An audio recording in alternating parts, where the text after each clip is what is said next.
how this all started, why we do things the way we do, and why it matters. There's been a lot of talk about coconut water lately. It's true, it's got a lot to offer, and everyone likes to say it's the best natural hydration. But the problem is, for those who can't drink it straight from the coconut, it's only as good as the care that it's given. A few years ago, people started importing it to the US.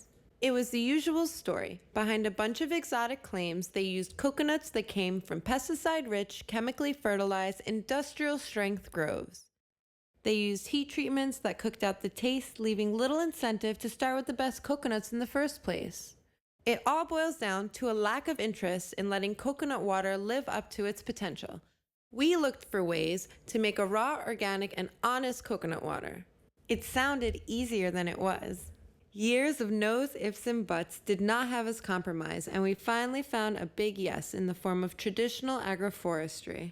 We worked with like-minded people, rural farmers, academics, scientists, and raw food pioneers to figure out a way to get the raw, untouched, organic coconut water safely into bottles.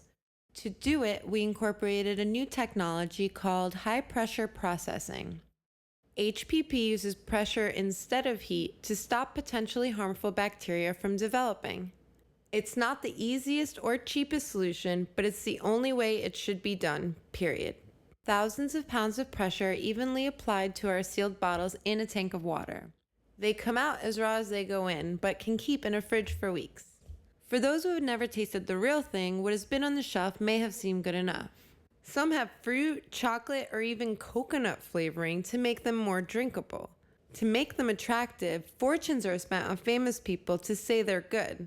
We're inclined to think that the coconut can speak for itself. Our coconut would say, I am a sustainably sourced native ingredient that maintains the traditional farming culture and health of my ecosystem.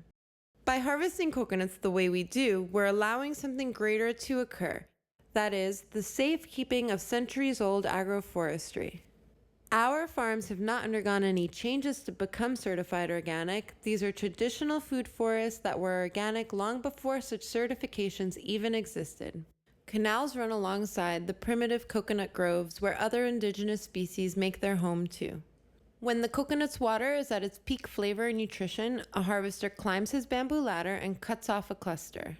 To prevent any bruising, they're gently lowered down by a rope into a canal where they're collected by a small boat. So after watching coconut water deviate further and further from its origins, allow us to reintroduce what started it all. Cocos nucifera, aka the coconut.